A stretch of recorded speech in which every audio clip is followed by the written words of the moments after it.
think this is going to be the run of the race, and there'll certainly be some... Now, we've spoken about Eduardo de Freitas, who's the race director quite often. Oh, Eduardo de Freitas, sorry. And what makes him decide to put out a safety car rather than just the yellow flag zone? I think in this case it's going to be he needs to have a very good inspection of that barrier. I think if there's any question over the integrity of the barrier, then he will send a safety car, because he needs to buy the time for that. So these slow zones that we saw earlier, they work very well, but they're not the fairest thing, because you might only go through it once. Ooh, and the 98 car has a spin. So the 98 AM car, I think Christopher Nygaard in that car at the moment. Certainly was. Let's just have a look and see where that was lying. It was leading the class, and indeed it still is leading the class. The last lap, 4 minutes. That's Paul Dell'Alana taking that car over. So this, I don't think this is going to be a hugely long safety car. Shouldn't be. That KCMG car, or as we see a replay here of the number 7 Toyota. What are we going to see here? We saw bits coming off that car earlier. Not entirely certain what's coming off. Could that be rubber, perhaps? It looked like a strip of carbon fibre, and to me it looked like it came from the front of the car and then into the airstream at the back and flicked up. Easily done. Also coming in, one of the Audis. And the Thierry by TDS car, the class leading. Is he still leading the class? Second in class, so right, okay. Number 2 Audi comes in. Number 7 Toyota comes in. Looks as though Alessandro Imperatore trying to get the car back to the garage. Why not? Looked as though it was okay. Okay, they had rubbed off the nose, but that looked as though it was all it was. He was very lucky there, the way that car hit the wall, that it hit in the way it's designed to. It's whether it's damaged the mountings on the chassis for all those components that came off. It does look like the suspension just needs screwing back together. What are we seeing here in front of us? The extraction car. Ambulance goes out as well. Or rather sort of comes back in or into the pit lane. Not entirely certain what we're seeing. No. We're seeing a white flag waved in the pit lane for a slow-moving car. Well, that's for the ambulance. Ambulance, which wasn't moving very slowly.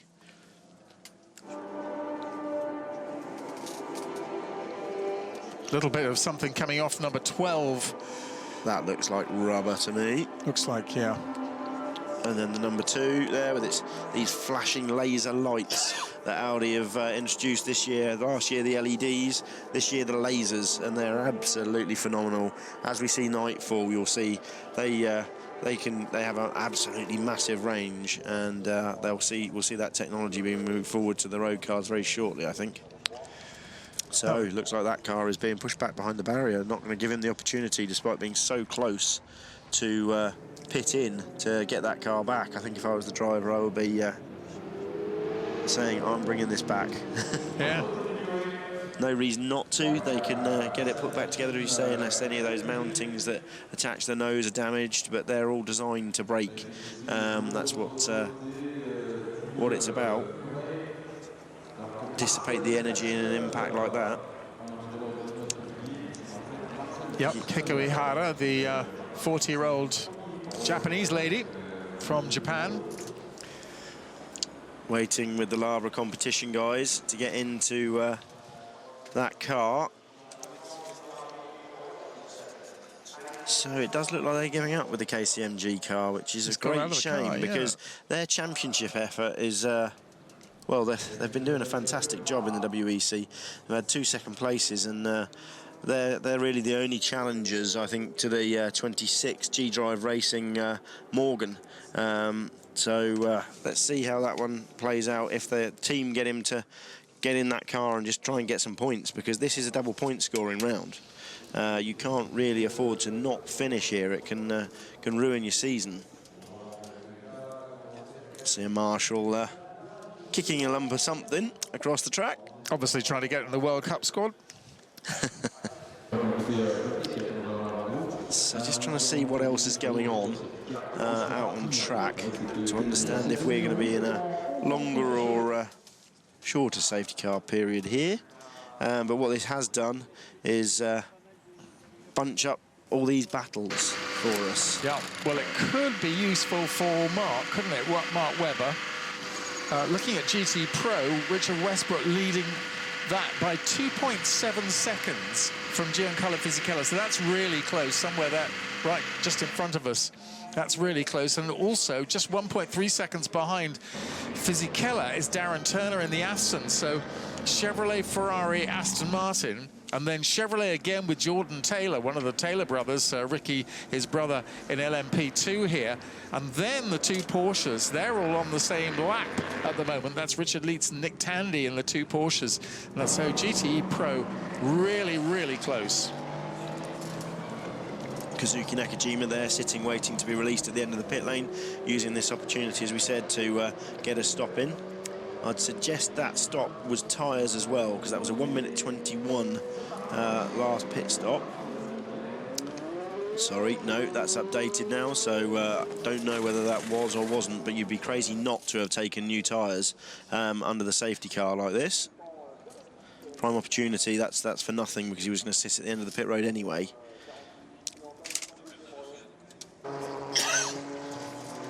So just trying to work out which cars are in which safety car train. This is one of the things we've been talking about earlier. We end up with 3 safety cars around the circuit, and having 3 safety cars can make battles, well, winners and losers from it. I think we're going to see that in LMP2, the Mark Schliski Ligier is in one of probably the first safety car Crocodile, and unfortunately it's broken that battle up, because certainly the sector times would indicate that the first three in that class have ended up, yeah, like John Lancaster and Ollie Webb in the second safety car train, and Tristan Gomedi just on an outlap, so hard to say, but we'll see where that is. I think he's probably in the third train. Something to keep an eye on, actually, in the LMP2 class with the 35 Ligier, with the relatively inexperienced Schultz Hitzke in the lead there. But whereas you've got John Lancaster, who's a real charger of a single-seater driver, in second place, 1 minute and 55 seconds behind, and Ollie Webb's going to be pushing him in third place. And again, he's a quick peddler as well. Yeah, absolutely. So we're going to see a great battle there pushing through. Shame that they're not in the same Crocodile, because that would make it very, very entertaining for the first few laps after this safety car. Well, I'm surprised it's still out there. I'm not awfully certain what... I think there's something more going on than we're aware of. We're not seeing it. And nobody else seems to be seeing it.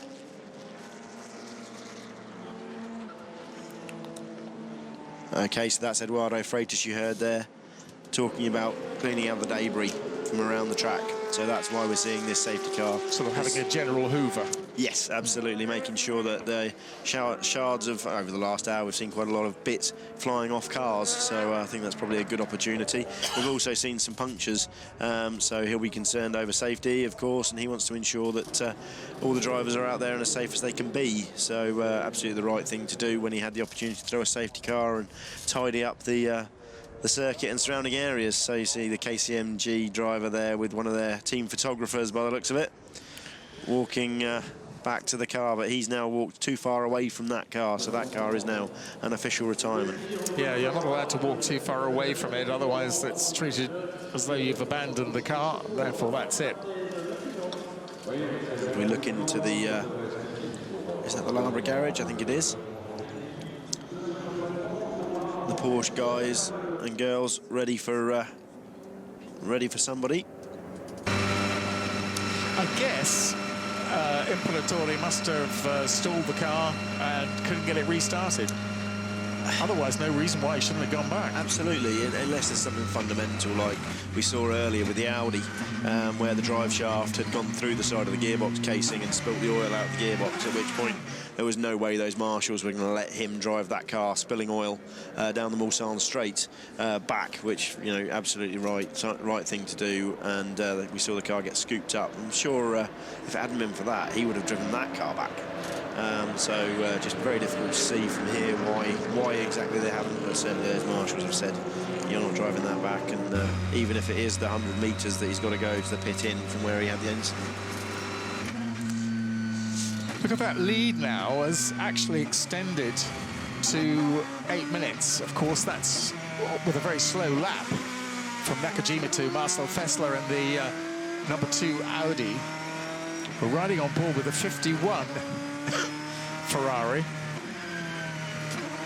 Just going to try and look at the GPS and see which safety car train the 2 is in, because if the 2 is in the train I suspect it is,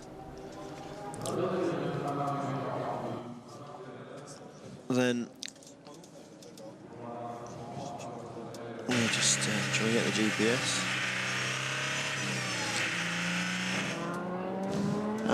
Try and work out which safety car train it's in, because if they're both in the same train, that's in effect there. They're all grouped too close together to be able to see, really, on the GPS system we have here at the circuit. Almost see by colours, but not quite. Yeah, it's difficult to see, isn't it? Yeah, they're all grouped on top of one another on the screen. They're that close. So we see Johnny Molam there in the 53 Ram Racing car. Unfortunately, those guys losing some time. Again, another one we're not entirely certain why. And we should talk about the Nissan Ziod quickly, just to cover that one off, because that car unfortunately retired on I think the 3rd lap of the race with a gearbox failure. And talking to the guys, absolutely gutted, something they have seen elsewhere in testing, and something that was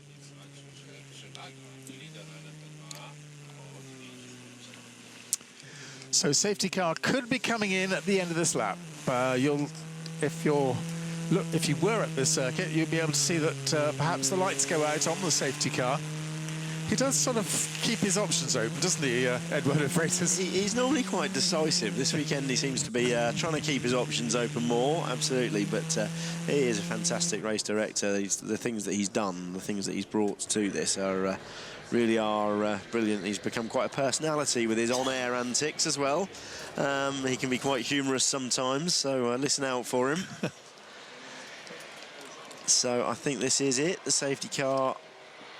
No, safety car continuing. So no, but it doesn't come in the normal pit lane. It comes in lights here, still on though. Yeah, so, the lights are still on. But the safety cars don't have to peel off back in the same place that they came on. Well, it'd be nice for them to have another look. Absolutely, they get somewhere else to sit for a few hours. So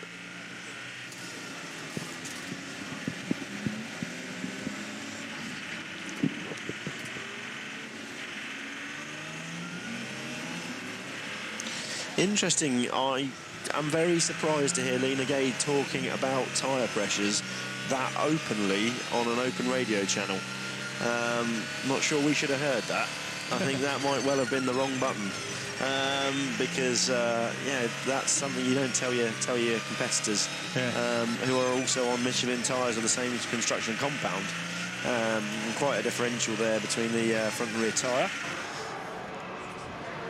So the safety car in this lap, as you can see on the screen.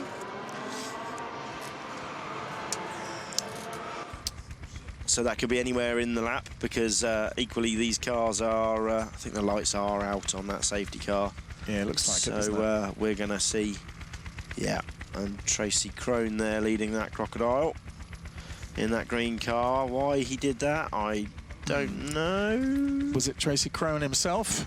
Or let's have a look and see who it was or is. Backing the pack up and then accelerating. So one of the ways to generate temperature, the best way to generate temperature really is on the brakes on the brakes, off the brakes, and on the throttle. Keep doing that because you build the temperature of the brake as well as the wheel, and ultimately that keeps the tyre warm. I think it was Ben Collins, perhaps, potentially. Is he in that car? Ben is in that car. Yeah. So I think it was Ben Collins. Actually, quite well placed at the moment in the class. It's a big class. A lot of people further back behind him. They're doing a stellar job, those Crone guys. They've often come here and had a rough run, but they're doing an absolutely stellar job this weekend. We haven't seen that car off the road. We haven't seen that car in trouble. And they're doing what they need to do to get it round. And Ben, of course, should have been in the Ram Racing entry, but a last-minute switch there, and great to see him back here in the Crone car as the safety car comes in, and everybody's away. Some of the couple of cars coming into the pits, including the Rebellion, curiously enough. It's rather strange to come in then, but the Rebellion comes in from 5th place with Matthias Besch on board, the Swiss driver.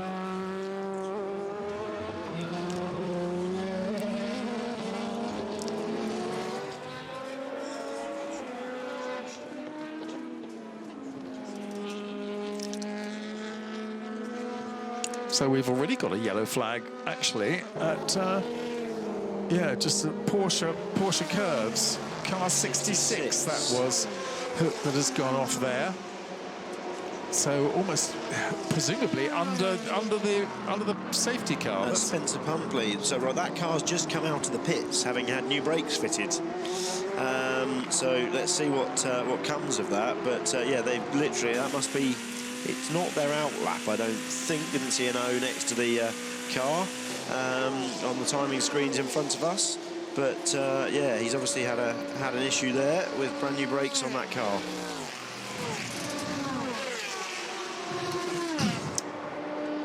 So they see you see the cars coming down through Indianapolis, iconic area of the circuit, absolutely fantastic place to watch. The banked corners, often see lots of small errors there. Once upon a time, I knew my way around all those woods at the back, through all the lanes and the sandy lanes there. It's all very sandy ground around here. I went exploring last year, and it is great. You can really get to the outside of that Indianapolis corner, and certainly the inside of Arnage. Some of the places you can get are fantastic. I'm not sure I should have been in some of the places I was, exactly.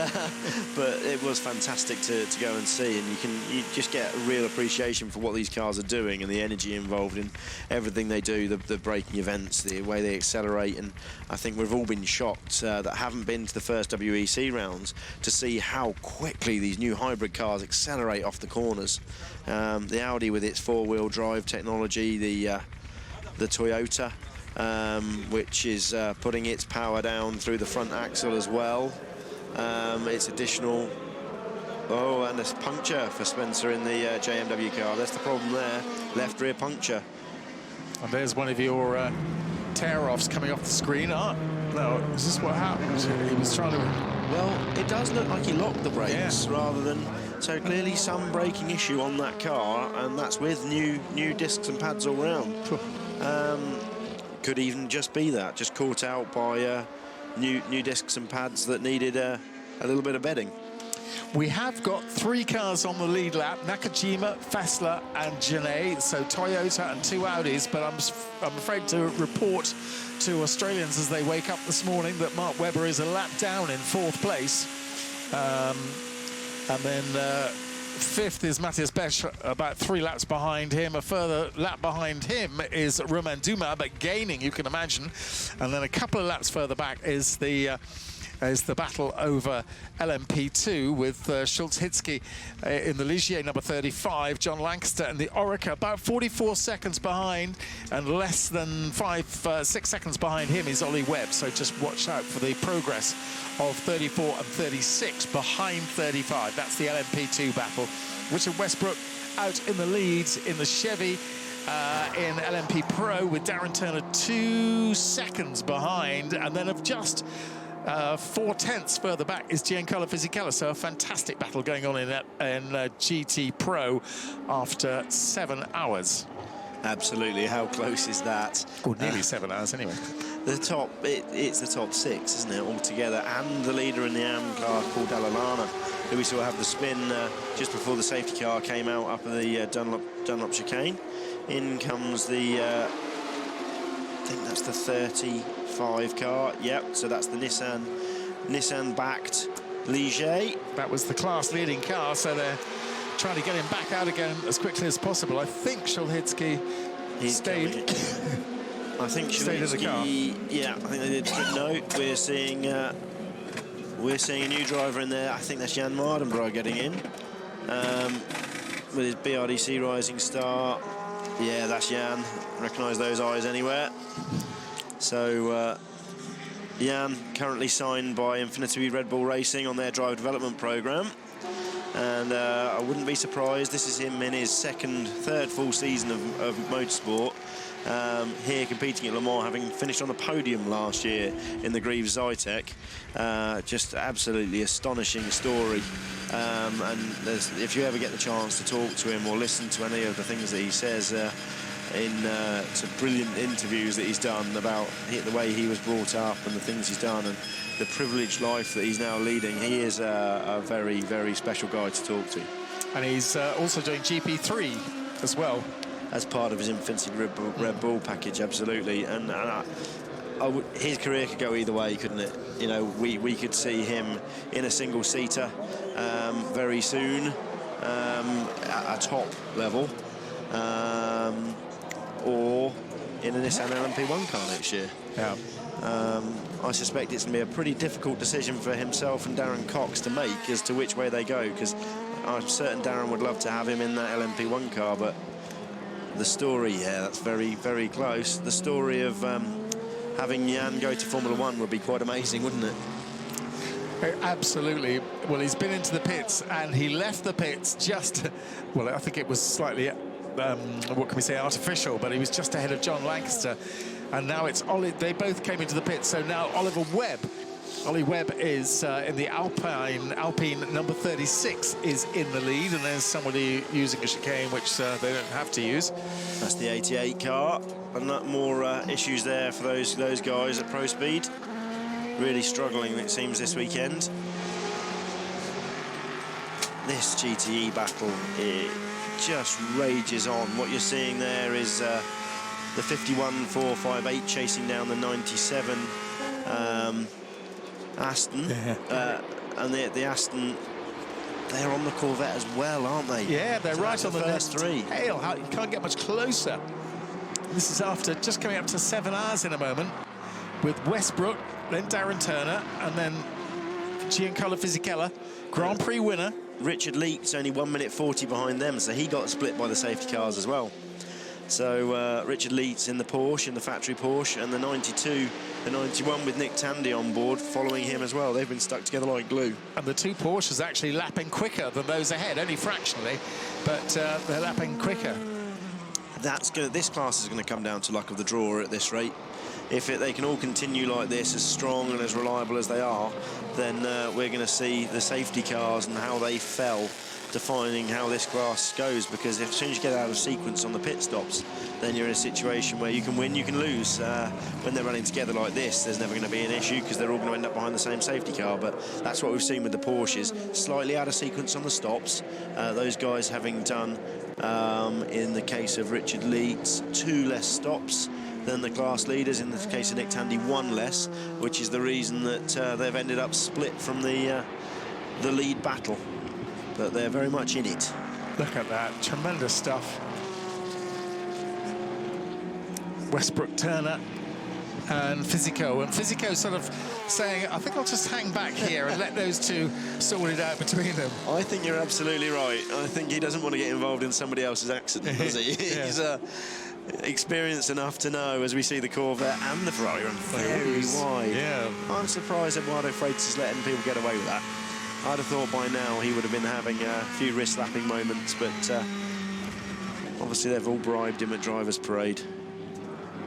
Well, you can imagine, you know, what could happen. We just saw it a moment ago with Imperatore there. Yeah, that was interesting how that car gripped up and then pitched him right into the wall. It's sort of a high side, you would have called it in bike terms, but not uncommon. You see it certainly on the exit of Copse at Silverstone quite often, when the car just changes direction on that high grip surface and just goes around. And yeah, it's there. The racetrack's the bit between the two white lines, and yeah, they've been quite good at policing that at other races. So let's see. I think as the race goes on, they'll become more and more impatient with that. As they come through Terre Rouge, you can see there the yellow lights dictating that that's a GTE car that's chasing him down. Marcel Fessler lapping slightly quicker than Kazuki Nakajima on the last lap. So that's interesting. We see Ollie Pla in the 26 Morgan for the first time, I think. And straight away, personal fastest time for that car in the first sector.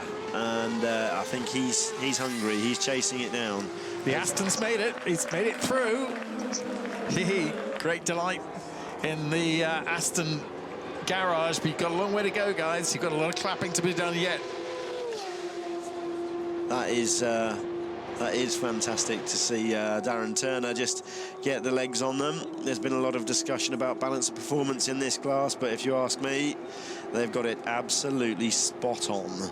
You can't ask for more than this, to have the Porsche, the Corvette, the Ferrari and the Aston all there on the same lap after 6 hours, battling away and battling wheel to wheel, no less.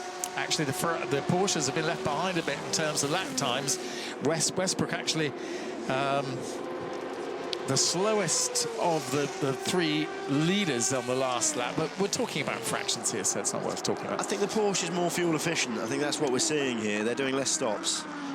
So the Porsche can't get it back every sort of 3 stints, and we'll see this cycle of them suddenly being back on them. So these cars drive away, the Porsches come forward as they don't have to do so many stops, and it will just cycle like this all race. And as I say, I think that the safety car is probably what's going to really have the biggest influence on this, unfortunately, but there's nothing that can be done about that. Marcel Fessler now getting into the 3-minute 25-second bracket, whereas last time around Nakajima was in the 3 minutes 28s, Genet in the 3 minutes 29s, Mark Webber 3:31s. So, and that can vary, but with the electric power available, the hybrid available. Ebbs and flows with traffic, but equally the amount of energy used per lap. You can see that having an effect on this. It's done over a 3-lap rolling average. So these cars able to use, in the case of the Audi, 2 megajoules. Ollie Pla sets a personal best, 340.7 in the 26 Morgan. He's trying to chase down, and he is on the same lap as the leaders. Yeah, he wants to close that gap. Well, actually, that is the fastest lap that we had that time around. Of course, Mardenborough and Lancaster both came into the pits. Ollie Webb lapping 3:47, and Ollie Pla 3 minutes 40. It's the pace is very fast in an MP2. So yeah, back to the energy calculations. So Audi choosing to be in the 2 megajoule category within the LMP1 class, and both Toyota and Porsche 6 megajoule, producing that power very, very differently in terms of the engine size and the way they are storing the electrical energy or kinetic energy that's producing the extra horsepower.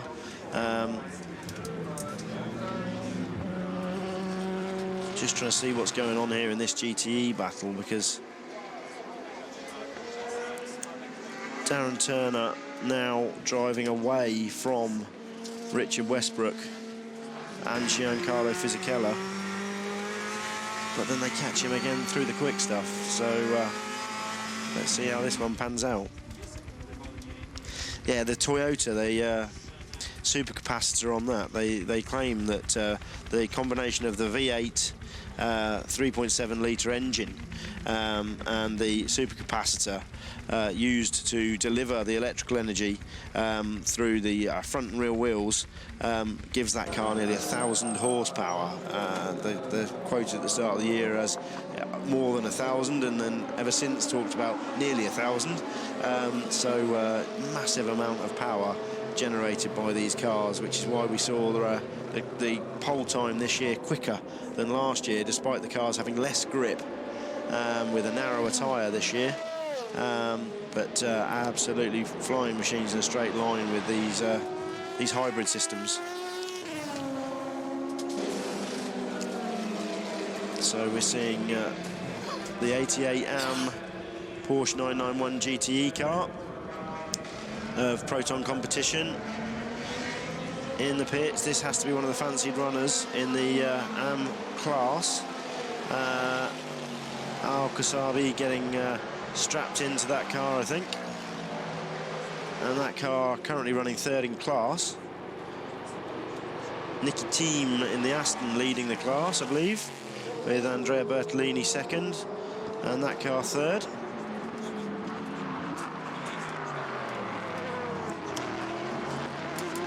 This GTE battle just rages on. It's everything we could want in terms of a wheel-to-wheel battle. 7 hours into this race, as they head down towards Indianapolis now.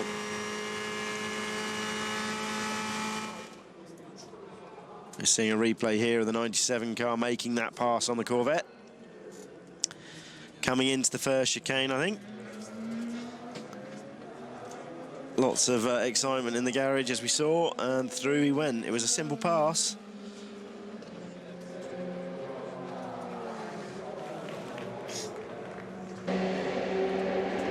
So that's how it stayed since. And I think it's probably going to stay that way until the pit stop, and they just seem to be quite happy settled there. And I think there's probably a degree of calm down, boys.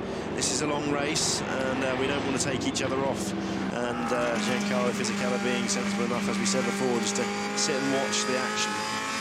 Well, Darren Turner lapping 356 last time around. Richard Westbrook 358, Giancarlo Fisichella 357, and the Porsches 359, and Jordan Taylor 359 in the second of the Chevrolet Corvettes as well. So they're lapping within what, three seconds of one another, which is all pretty close stuff.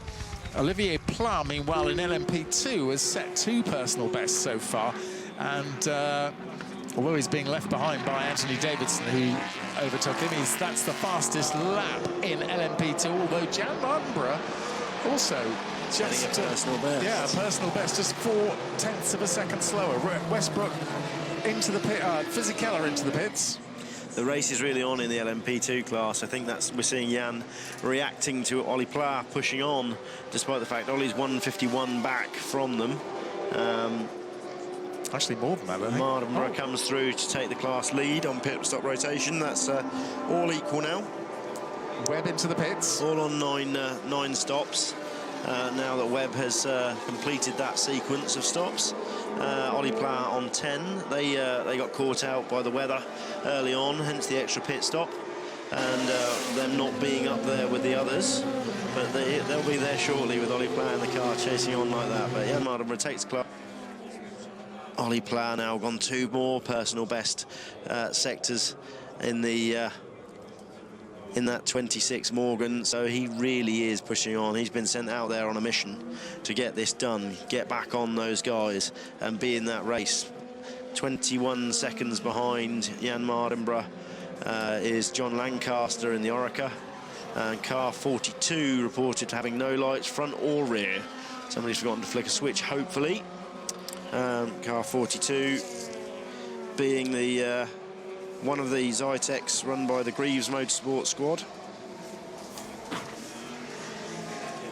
Yeah, so Jan Mardenborough 21 seconds up the road with Ollie Webb 34 seconds behind Jan. They really are pushing on, and they've got Ann Davidson in the middle of them, but he'll have got through that little tussle fairly quickly. So So seeing some highlights now from the last few hours.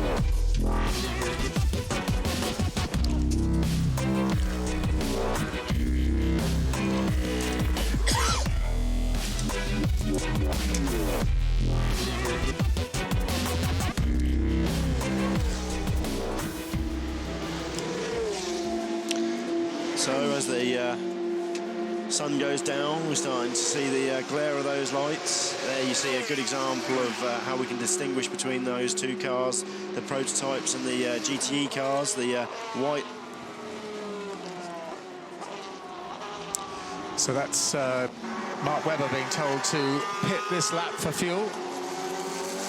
He's picked up the pace a little bit, 3 minute 28. It's still the slowest of the first 4 cars for Mark Webber. That's another 13-lap stint from those guys. We're not seeing what we expected of the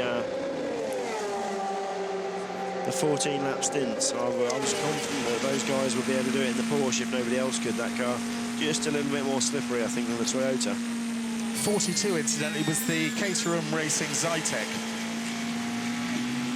Yeah, those guys, no lights on, but I'm sure that'll be either rectified very quickly at the flick of a switch, or it back into the pits extremely quickly. So Ollie Pla continues to go quicker, setting a fastest time for the class, 3:39.5, chasing down the. He's initially the Ollie Webb car will be the first one he comes across. Or Gomendy, in fact, yeah. Gomendy with a very long last stop, 4:41. So I'm not sure what happened there. That would have been under safety car and held at the end of the pit lane, I think. As we see Mark Webber coming into the pits, I think. On lap 104. So here comes the Porsche into the pits with Mark Webber aboard, and it's just going to be fuel, so they say.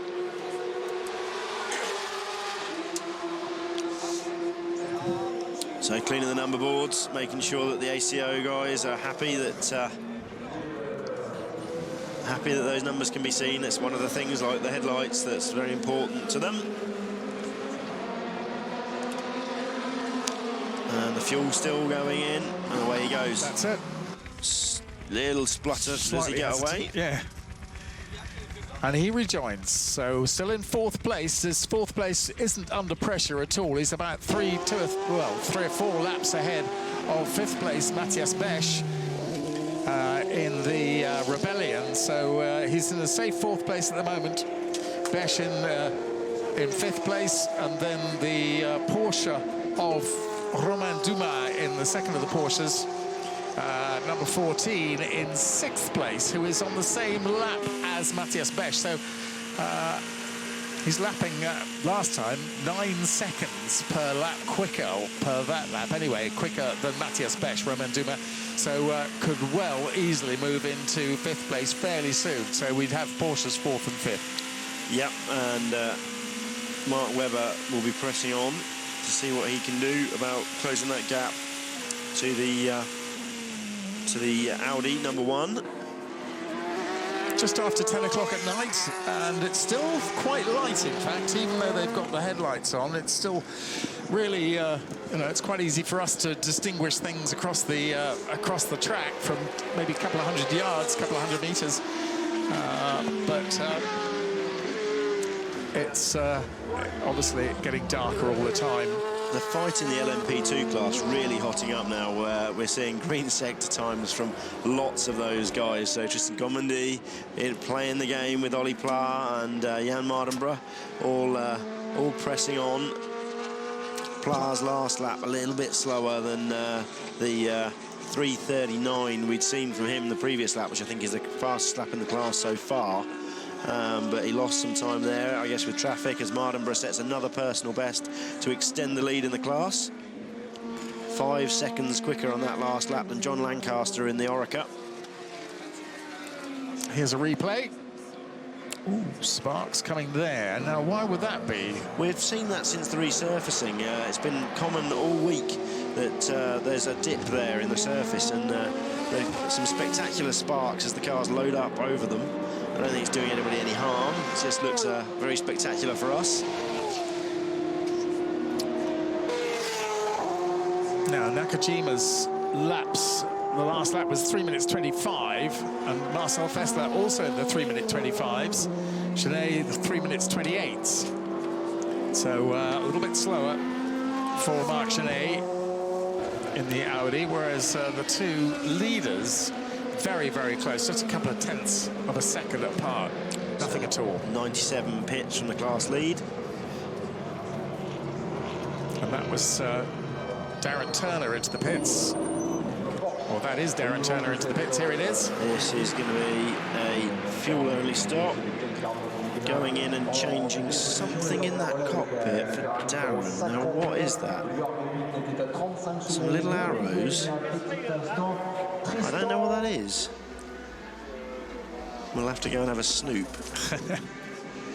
Jan Mardenborough now setting his fastest time. Look at that, seventh overall, lapping his fastest time. Tristan Gomendy now sets his fastest time. It's though these cooler temperatures are helping as well. Absolutely. Suddenly that class has just come alive, and it's going to be quite nice when Anne Davidson gets past Jan Mardenborough and we have them all together again on the timing screen, which Anne's going to do this lap, I think, at the current pace. But Jan yet again, Jan setting a personal best in Sector 2. So they've all been told get to it, and Harry Ticknell as well. He's doing the job as well, yeah. They're all pushing on. Harry a lap back, but he knows that he's got to respond to this phenomenal pace we're seeing from the LMP2 cars, especially that Ligier. I mean, reliability so far, touch wood, doesn't seem an issue for that car. They're just pressing on so hard, and so impressed with what the on-road guys have done, racing guys have done with that car, because you know, they came here last year and were the underdog and won it, but with the old Morgan. But now the new Ligier they've developed, just phenomenal to see that car out leading the class. And it has to have led to the majority of the race between the Mardenborough car, the TVA by TDS car. They've been well away. And Marc Genet also sets a personal best in the first sector, and actually on this lap sets the fastest lap. There he is, that's number 2, that's Marcel Fessler, the Swiss driver, teamed up with Andre Lotterer and Benoit Trellier. So the Porsche drive shaft seemed to be fixed. Something we saw on the 91 and the 92 GT Pro car. But we were talking about vibrations earlier on, and that's where the vibrations were coming from. Yeah, absolutely. But yeah, I think you know they've seen some failures and they've responded to them very quickly back at the factory. Parts being delivered here yesterday to resolve the issues that they'd seen. So let's see how that one pans out. But that was a bit naughty, wasn't it? Porsche nearly getting assaulted by the Pegasus Racing, I think that is, that blue LMP2 car. Yeah. There's going to be some words had there, I think. That would have been a very expensive mistake. Really starting to look dark down the Mulsanne now, the number 1 Audi coming down into the second chicane. You just don't get a feel for the speed of them. So just through Mulsanne kink, into Mulsanne corner, and now the run up to Indianapolis. Going to catch a GTE car pretty rapidly. That looks like a 458 from the headlights, and he's going to blast past that. So that is one of the Corvettes we see with the front wing coming off it, right? Have they had a puncture? That's bad news. Nicholas Leutweiler, that was in the Pegasus car. So the 73 Corvette, this is not good for those guys that have been running so strongly. 2 minutes 11 in the pit lane so far. Jordan at the wheel, is it? Jordan Taylor there. Looks to me like they're working on a pair of mole grips going in down there.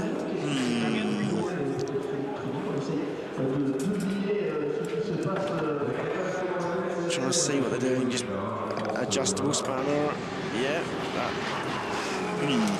Something down there in the A-pillar that needs tending to, and they've had to just not pop the front wing off to do it, but rather than remove the front wing entirely and get in there properly, choosing just to hold it back. So I guess there must be some wiring or something that would be time-consuming to remove in that front wing, otherwise they'd have that off so that they have proper access.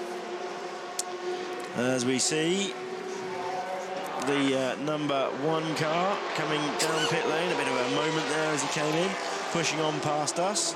That's Marc Genet, who had just set a very quick time, a 3 minutes 24.5 last time around in the number 1 car he's sharing with Tom Christensen.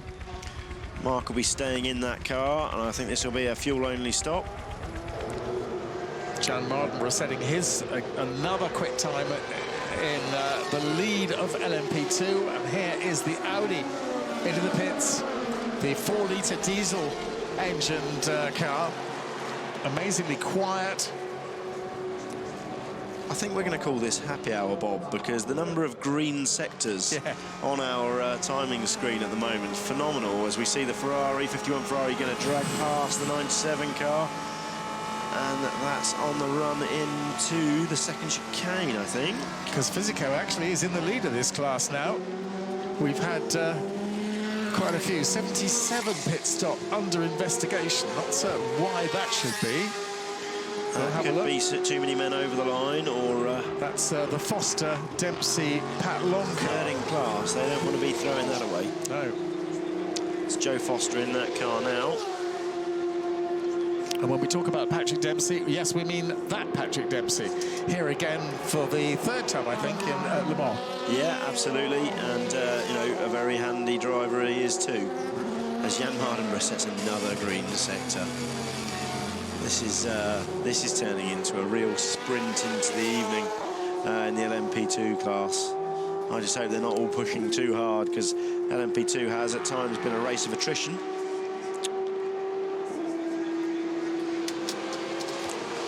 So Giancarlo Fisichella not really pulling a gap to the Aston.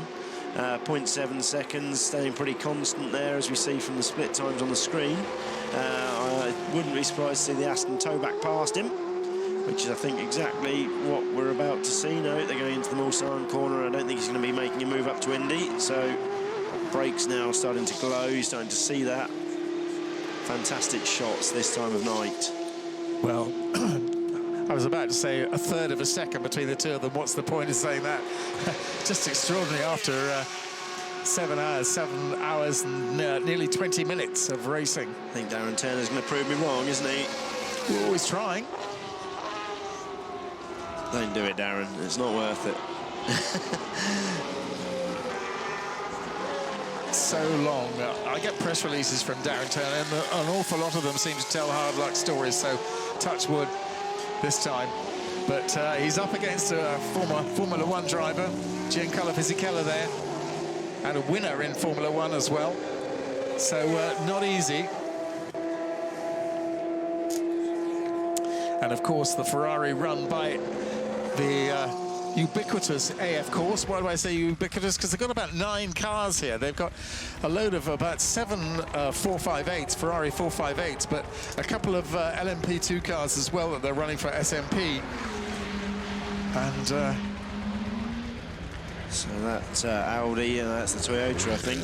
Fascinating stuff, isn't it? Through the Porsche curves, absolutely weaving past them. I think that's where the 458 has its strength, in those really fast, long corners. Very different layout of those two cars. The Aston front-engined, rear-wheel drive, gearbox at the back, and the Ferrari mid-engined, rear-wheel drive, of course. Stunning to see those two cars racing together like that. Look at that, the gap. Zilch, or half a second last time. Absolutely. So Darren now pressing on. I think they should just hold station for a few laps, but Darren keen to get back by. Giancarlo Fisichella in the Ferrari. Darren Turner sharing with Stefan Mucke and Bruno Senna. Bruno Senna, of course, the nephew of the late and the great Ayrton Senna.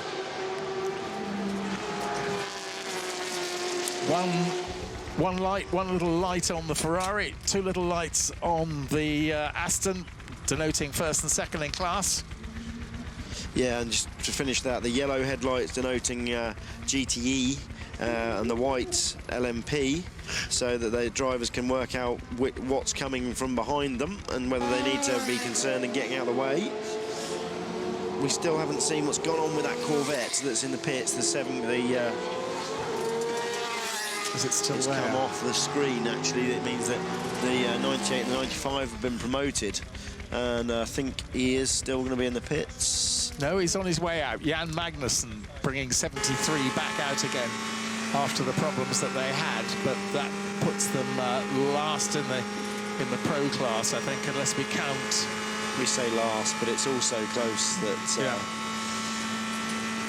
Yeah, the Bleekemolen car was entered in the AM class, but because Jerome has ended up driving that car with Cooper McNeil, without Brett Curtis in the car, they've been told, sorry, you're pros.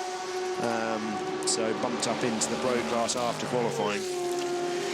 But the point, just to go back to this battle in GT Pro, just 29 seconds further back is the Chevrolet Corvette of Oliver Gavin. So we may have had a problem with one Chevrolet, but the other one isn't very far away. And then Richard Leeds has actually gained on in the Porsche, number 92 has gained. Now they've just made a pit stop, so it's now Fred Makovici, and in fact Nick Tandy has taken over from their teammates in the Porsche. So Nick Tandy from UK in number 91 is now 4th in class. Fred Makovici is now 5th in class.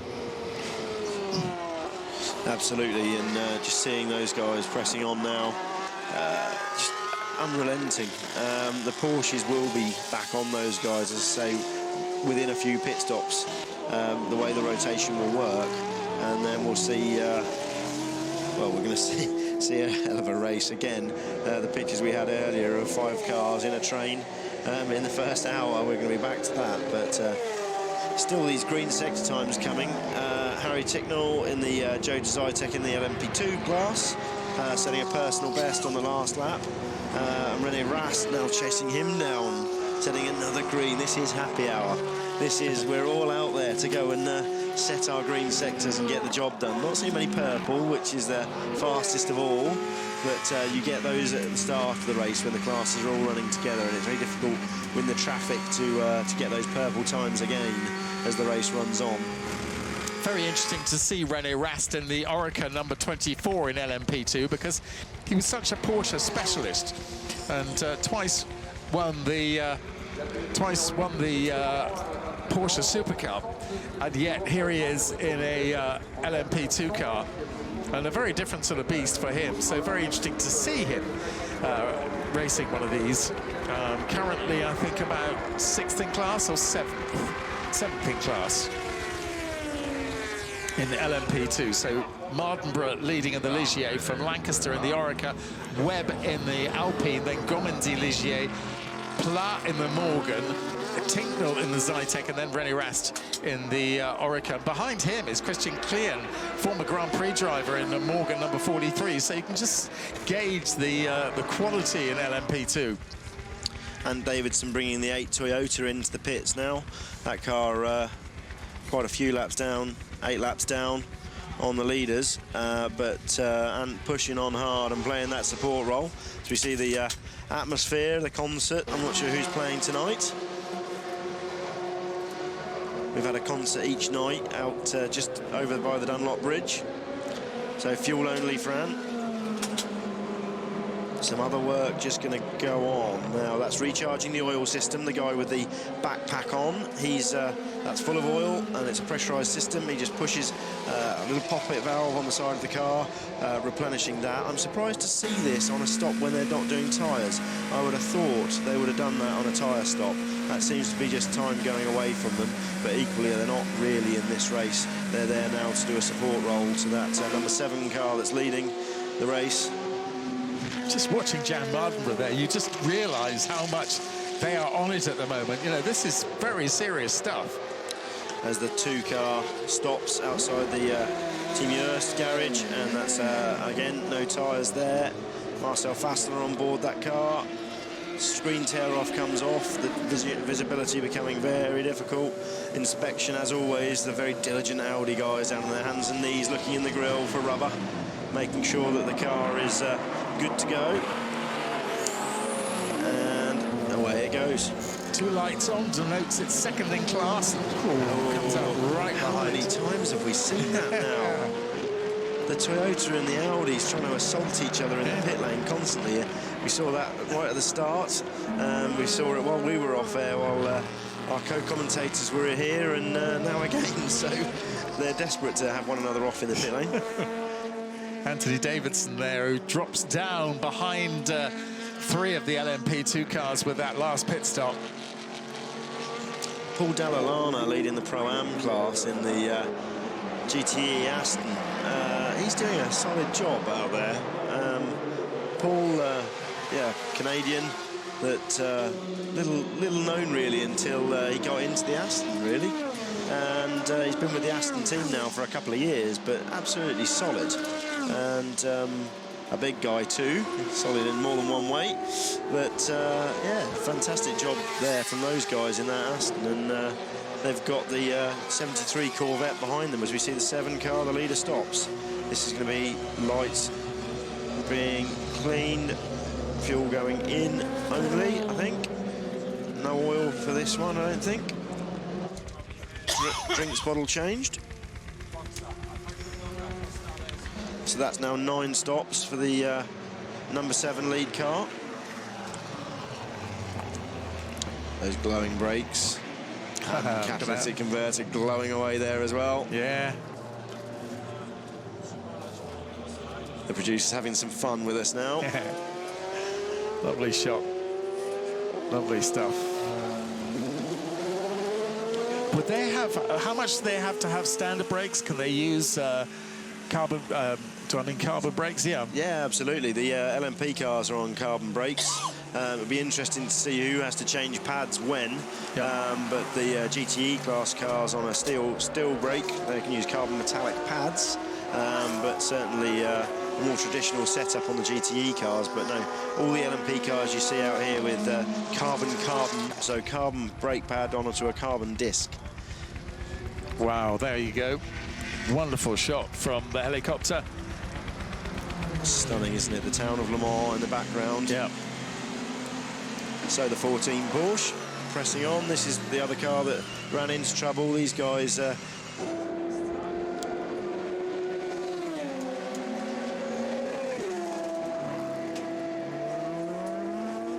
I cannot brake.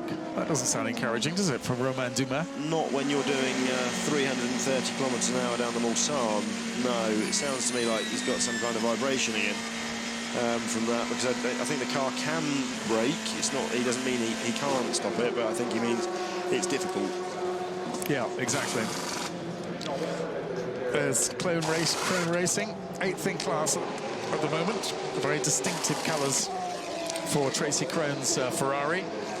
Tracy talking about making the switch to LMP2 for next year in the WEC, which would be great to see. It's exactly the sort of outfit that would do extremely well. Certainly Tracy driving absolutely brilliantly this year. We've seen him absolutely consistent on it. And we should make a point that he is a he. He is a he, yes, of course. Yeah. So the 67 car has been reported to the stewards for speeding in pit lane. And who is the 67? The 67... 67, the IMSA Performance Map. Look, those guys, if they had any luck this year. Another miserable, very difficult weekend. They were running 3 cars in the Porsche Carrera Cup race, which was actually sort of a Britain versus France match race. Won by Britain. Won by Britain. with Ben Barker, who actually doesn't take part in the Carrera Cup in the UK any longer anyway. He does Super Cup, but... yeah, I don't think he could pass up the opportunity to come to Le Mans and show those guys at Porsche what he could do. Yeah.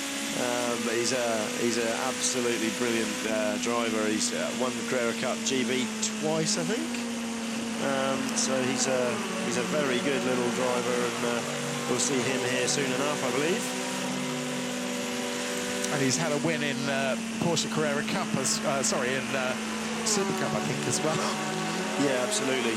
So we're seeing Jan Mardenborough back ahead of Ant Davidson because of the pit stop rotation there. So the P2 car ahead of that P1 Toyota. But Jan Mardenborough, I mean, honestly, that guy, I think he's 20